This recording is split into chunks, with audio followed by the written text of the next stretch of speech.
നമ്മുടെ മലയാള സിനിമയ്ക്ക് അല്ലെങ്കിലും ഒരേ ഒരു രാജുവേട്ടനല്ലേ ഉള്ളൂ. അപ്പോൾ ഹാപ്പി ബർത്ത്ഡേ രാജുവേട്ട. അപ്പോൾ നമ്മുടെ രാജുവേട്ടൻ്റെ പൃഥ്വിരാജിൻ്റെ വൈശാഖ് മൂവി ഖലീഫയുടെ ഒരു ഗ്ലിംസ് ഇപ്പോൾ ഇറങ്ങിയിട്ടുണ്ട്. അദ്ദേഹത്തിൻ്റെ ബർത്ത്ഡേ സ്പെഷ്യലാണ്. പിന്നെ എന്തായാലും അദ്ദേഹത്തിൻ്റെ ബർത്ത്ഡേ സ്പെഷ്യലായിട്ട് ഒരുപാട് അപ്ഡേറ്റ്സ് ഉണ്ടാവും. അപ്പോൾ ഏറ്റവും ആദ്യം തന്നെ രാവിലെ തന്നെ സോഷ്യൽ മീഡിയ പൃഥ്വിരാജ് വന്ന് നൈസായിട്ട് കത്തിച്ചിട്ട് പോയിരിക്കുകയാണ്. പുള്ളി തീ കൊടുത്തെന്ന് പറയേണ്ടി വരും. കാരണം ഈ ഖലീഫയുടെ ട്രെയിലർ എന്നല്ല, ഇതിൻ്റെ ഒരു ഗ്ലിംസ് എന്നല്ലേ പറയാൻ പറ്റുള്ളൂ.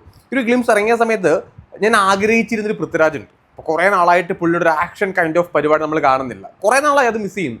ഇപ്പോൾ എനിക്കൊന്ന് പണ്ട് വൈശാഖിൻ്റെ സിനിമയിൽ പോക്കിരി രാജയിൽ അല്ലെങ്കിൽ അതിനുശേഷം നമുക്ക് അങ്ങനെ കുറച്ച് പടത്തിലൊക്കെയാണ് പുള്ളിയുടെ ഒരു പുതിയ മുഖത്തിലാണെങ്കിൽ തന്നെ അങ്ങനെ കുറച്ച് സംഭവങ്ങളൊക്കെ ഉള്ളൂ. പുള്ളിയുടെ ഒരു കിൻഡൽ ഇടിപ്പരിപാടി നമ്മൾ കണ്ടിട്ട് ഇപ്പോൾ കടുവയിൽ നമ്മൾ ലാസ്റ്റ് അത്യാവശ്യം കണ്ടു. അത് കഴിഞ്ഞിട്ട് പിന്നീട് വന്ന കാപ്പയിലാണെങ്കിലും ഒരു ഔട്ട് ആൻഡ് ഔട്ട് പരിപാടി കണ്ടില്ല. അപ്പോൾ വൈശാഖിൻ്റെ ഒരു സിനിമയിൽ പൃഥ്വിരാജ് വന്നിട്ട് ഒരു ഇടി ഇടിക്കും എന്ന് പറയുമ്പോഴത്തേക്കും നമുക്ക് കിട്ടുന്ന ഒരു സാറ്റിസ്ഫാക്ഷൻ ഉണ്ട്. നമുക്ക് എന്തായാലും വൈകിക്കണ്ട ആ ഗ്ലിംസ് ഒന്ന് പ്ലേ ചെയ്ത് നോക്കാം. ജിനു എബ്രഹാം, ജിനുവിൻ്റെ ലാസ്റ്റ് കാപ്പ എനിക്ക് അത്ര വർക്ക് ആയിട്ടില്ല, പക്ഷെ ജിനു നല്ല റൈറ്ററാണ്. ഇടിയാണ്. ഗോൾഡ് സ്മഗ്ലറാണ് ലാലേട്ടൻ നമ്മുടെ രാജുവേട്ടൻ സ്മഗ്ലർ. മൊത്തം ഗോൾഡാണല്ലോ. ആമിർ,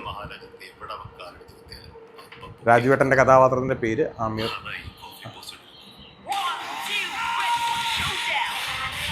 ഓ, ജെയ്ക്സ് ബിജോയ് കത്തിക്കൽ. ഇന്ദ്രൻ ചേട്ടൻ പൊളിക്കും എന്തായാലും. ഈ കോഫി പോസ് എന്ന് പറയുന്നത് പണ്ട് ഇന്ദിരാഗാന്ധിയുടെ സമയത്തുണ്ടായൊരു സംഭവം കേട്ടോ. അത് ഓ പക്ക. നമ്മുടെ ജോമോനാണ് സിനിമാറ്റോഗ്രാഫി. ഒരു ഗോൾഡ് ഫ്രെയിം പുള്ളി പിടിച്ചിട്ടുണ്ട്. ഒരു ഗോൾഡ് ടോൺ ഉണ്ട്, ഒരു കളർ ടോൺ ഉണ്ട്. അത് കൊള്ളാട്ടോ. അത് നൈസ് സാധനമാണ്. മൊത്തം ഗോൾഡ്. സ്മഗ്ലറാണ് രാജുവേട്ടൻ സ്മഗ്ലർ ആണല്ലോ. ഓ ചോക്ലേറ്റ്.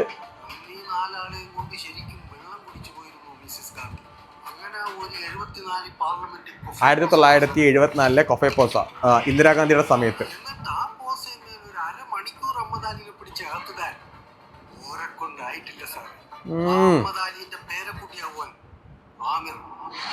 ആമിർ അലി രാജുവേട്ടൻ.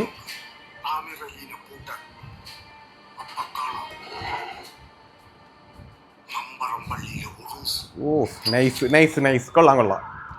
ഓ മോനെ, ഹായ്. ഇത് നമ്മുടെ മാർക്കോയിലെ ഉണ്ണിയേട്ടന്റെ ഫൈറ്റ് പോലെ ഉണ്ടല്ലോ.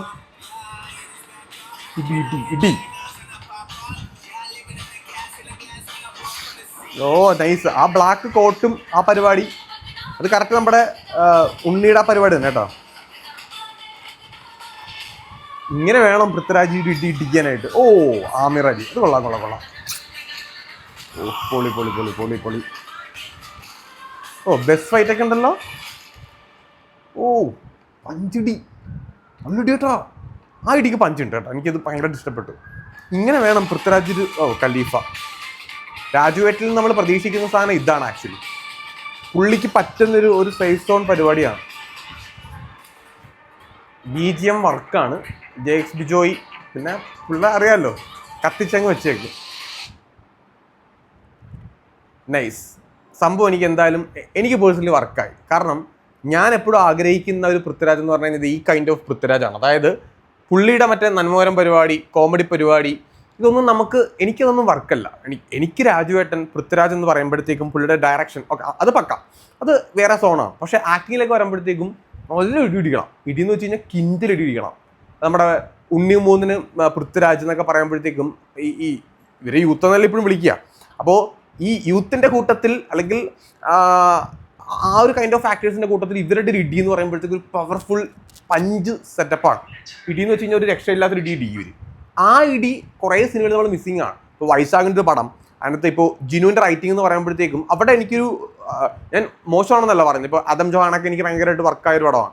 പക്ഷേ പുള്ളിയുടെ കാപ്പ ലാസ്റ്റ് വന്നപ്പോഴത്തേക്ക് അതിൽ ഒരു ഡെപ്ത് സ്ക്രിപ്റ്റിൽ പോരായിരുന്നു. പക്ഷേ ഇവിടെ അത് കംപ്ലീറ്റ്ലി പുള്ളി അത് തിരുത്തുമെന്ന് എനിക്ക് തോന്നുന്നത്. കാരണം സാധനം ഉണ്ട്, നമ്മൾ കാണുമ്പോഴത്തേക്ക് ഒന്നും വേണ്ട. വൈശാഖിൻ്റെ ഇപ്പോൾ ലാസ്റ്റ് ഇറങ്ങിയ ടർബോ എന്ന് പറയുന്ന സിനിമയുടെ സ്ക്രിപ്റ്റ് ഭയങ്കര മോശമായിരുന്നു. പക്ഷേ അതിനകത്ത് പുള്ളി അത്യാവശ്യം നല്ല രീതിയിൽ പുള്ളി ഫൈറ്റ് സീൻസ് ഒക്കെ എടുത്തു വെച്ചിട്ടുണ്ടായിരുന്നു. പക്ഷേ സ്റ്റോറി അത് ഭയങ്കര ഒരു ക്ലീശ പരിപാടിയും അത്ര അങ്ങോട്ട് നമുക്കൊരു ഒരു ഒരു വർക്കല്ലായിരുന്നു ആ സാധനം. പക്ഷേ ഫൈറ്റ് മമ്മൂക്കനെ കൊണ്ട് പുള്ളി പറ്റുന്ന രീതിയിലൊക്കെ അതിൽ കുറേ മറ്റേ സ്വാപ്പിംഗ് പരിപാടി ഉണ്ട്, ഫേസ് ഓഫ് പരിപാടി ഉണ്ട്. പക്ഷേ എങ്കിൽ തന്നെ അതത്ര വലിയ സീനായില്ല. മമ്മൂക്ക തന്നെയാണ് ഫൈറ്റ് ചെയ്യുന്നതായിട്ട് നമുക്ക് തോന്നിയിട്ടുണ്ടായിരുന്നു. പക്ഷേ ഇവിടെ പൃഥ്വിരാജ് എന്ന് പറയുമ്പോഴത്തേക്കും അങ്ങനത്തെ പരിപാടിയല്ല. പുള്ളി സ്വന്തമായിട്ട് ചെയ്യും. പുള്ളിക്ക് ആ ഒരു ഇടിയുടെ കാര്യത്തിൽ പുള്ളിക്ക് ഒരു പഞ്ചുണ്ട്.